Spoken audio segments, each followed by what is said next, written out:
आप सभी को टीचर एजुकेशन की प्रोग्राम की स्टार्टिंग की बात की थी कि विजुअल इम्पेयर्ड जो स्टूडेंट्स हैं उनके लिए टीचर बनाने के लिए किस प्रकार से प्रोग्राम शुरू हुआ, उसकी सीरीज नंबर नेक्स्ट में आप सभी का स्वागत है।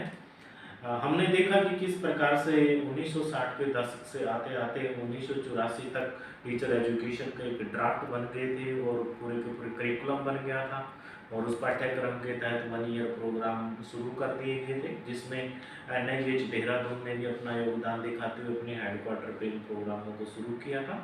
किस प्रकार से ये प्रोग्राम रहे और क्या क्या बेनिफिट्स मिले, उनके उस नंबर 2 सीरीज के हम आएंगे।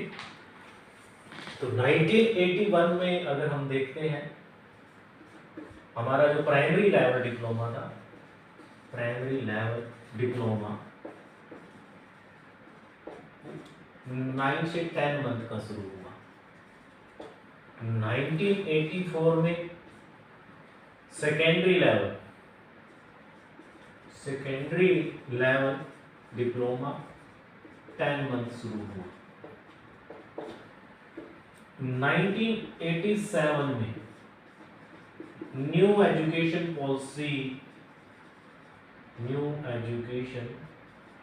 पॉलिसी गवर्नमेंट ऑफ इंडिया की आई, जिसमें शिक्षा का स्ट्रक्चर को बदल दिया गया। पहले से जो एग्जिस्ट शिक्षा का स्ट्रक्चर था उसमें चेंजेस लेकर आए गए। 10+2 सिस्टम लेकर आए, 10+2+3 सिस्टम आया। साथ ही साथ विभिन्न सारे स्कूलों में वहाँ शिक्षा का निजीकरण की बात उठी कि प्राइवेट इंस्टीट्यूशंस आएंगे, KVS आए, NVS आए, नवोदय विद्यालय आया और उसी में एक बात शुरू की गई थी, integrated education for the disabled. Integrated education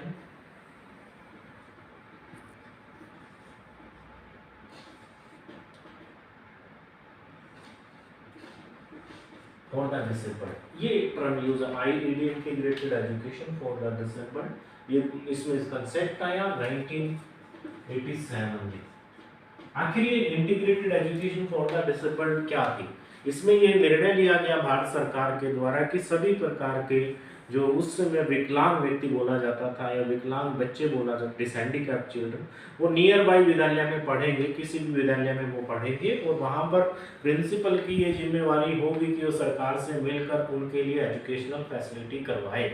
और इट मीन्स क्या हुआ कि जो ये सोचा था हमने 1981 में, 1984 में, वो लक्ष्य कहीं ना कहीं टीचरों को, जो हमारे स्पेशल एजुकेशन के टीचर्स हैं, उनके एम्प्लॉयमेंट के रास्ते खुल गए थे, उनके रास्ते बनना तैयार हो गए थे। क्योंकि अगर हम हैंडीकैप्ड बच्चों की बात कर रहे हैं, चाहे वो विजुअली इम्पेयर्ड है, चाहे वो हियरिंग इम्पेयर्ड है, अगर ब्लाइंड की बात करते हैं, हम हियरिंग इम्पेयर्ड की बात करते हैं,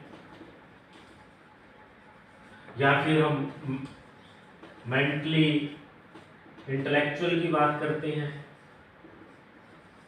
कि तीनों ही कैटेगरी के टीचरों की जरूरत पड़ी स्कूलों में आने वाले समय में। इसीलिए टीचर एजुकेशन के प्रति जो स्पेशल एजुकेशन में है, लोगों का रुझान बढ़ना शुरू हुआ। इसके बारे में कंसर्न जाए, इनके ऊपर चैलेंजेस के ऊपर बात करनी शुरू हुई, नई अपॉर्चुनिटी के बात शुरू करनी हुई। और इससे बढ़ते बढ़ते 1992 में POA प्रोग्राम ऑफ एक्शन आया। ये एक रिपोर्ट थी जो 1987 की जो एजुकेशन पॉलिसी लागू की गई कि उसके कारण क्या क्या चेंजेस आए शिक्षा के क्षेत्र में, ये प्रोग्राम ऑफ एक्शन ने 1992 में देखना। इन बिटवीन भारत सरकार ने 1992 में RCI एक्ट भी पार्लियामेंट से पास कर दिया। 1992 में RCI एक्ट पर अगर आप वेबसाइट पे जाकर इस एक्ट को 1992 के एक्ट को पढ़ेंगे तो उसके विभिन्न चैप्टर्स में डिसेबिलिटी के बारे में विस्तार पूर्वक चर्चा लिखी हुई है, वो सारा पास कर दिया। इट मींस क्या है कि कानून बन गया डिसेबिलिटी के लिए कि डिसेबिलिटी क्षेत्र में काम किस प्रकार से करना है विभिन्न सेक्टर के अंदर, चाहे वो विलेज लेवल की बात करें या फिर हम शहर की बात करें, ब्लॉक लेवल पर, डिस्ट्रिक्ट लेवल की बात करें, स्टेट लेवल की बात करें या नेशनल लेवल की बात करें। तो एक दिशा इस प्रकार से दी RCI एक्ट ने कि स्टेट कैसे काम करेगा, स्टेट के साथ सेंटर कैसे काम करेगा, डिसेबिलिटी कमिश्नर की बात की गई, इसमें एग्जीक्यूटिव काउंसिल की बात की गई, सबऑर्डिनेट काउंसिल की बात की गई और विभिन्न सारे ऐसे नए नए नोमेनक्लेचर दिए कि डिसेबिलिटी कितनी होगी भारत सरकार के द्वारा। इससे पूर्व डिसेबिलिटी केवल मेडिकल काउंसिल ऑफ इंडिया के माध्यम से होती थी, एमसीआई के द्वारा, कि जब भी हम डॉक्टर के पास जाते थे वो डिसेबिलिटी सर्टिफिकेट प्रोड्यूस करता था।